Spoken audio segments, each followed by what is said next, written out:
incendiary campaign, but 1,679 civilians lost their lives in the course of many raids, including 360 in the final raid on 25 April.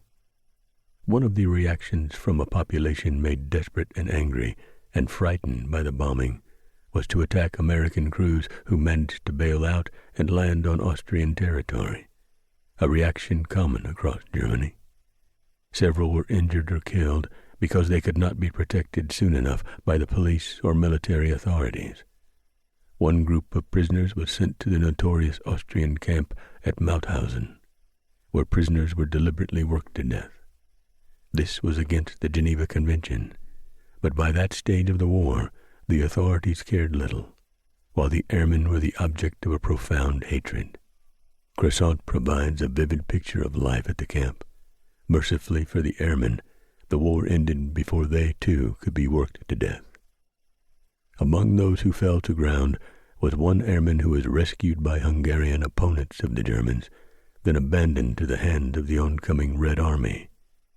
Instead of treating him as an ally, the army suspected that he was a German spy, tortured him for days, and finally sent him to Odessa, where many Americans were eventually sent for repatriation.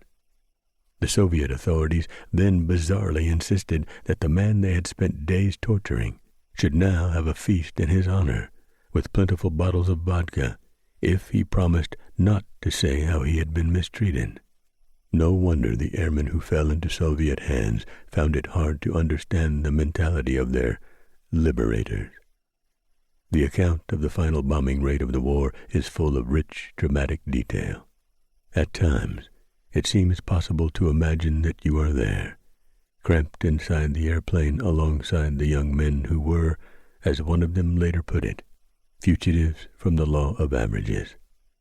They performed a difficult and dangerous mission, but few seem to have doubted that it was worth doing.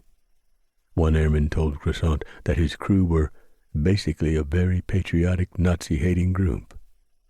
Bombing was for them one way to bring the Hitler system down, and the effect on civilians was a regrettable consequence, but not a reason for stopping. One of the Austrians Croissant found, a young girl at the time, had a cynical rather than resentful view of the bombing. It was war. It's not the nicest thing. War is indeed not nice. This vivid account reminds us of the costs of all involved, on both sides. Richard Overy, May 2023. Introduction.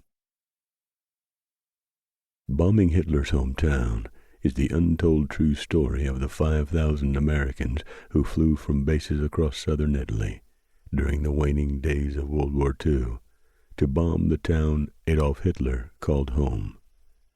The planned repository for artistic treasures his minions had pilfered, and the place he intended to retire. And it is the story of the epic journey the surviving airmen endured to return home, and how the raid and the war affected them and their families. On the day of the bombing, 25 April 1945, the town of Linz, Austria, was one of Nazi Germany's last remaining communication centers, its rail yards brimming with materiel destined for German forces. The airmen who braved the thin, freezing air 5 miles above Earth were mixed of seasoned veterans and newcomers. Drawn to the Air Force out of patriotism and an interest in aviation, the young men, in their unheated, unpressurized B-24 Liberator and B-17 Flying Fortress heavy bombers, battled elements as dangerous as anything the Germans could throw at them.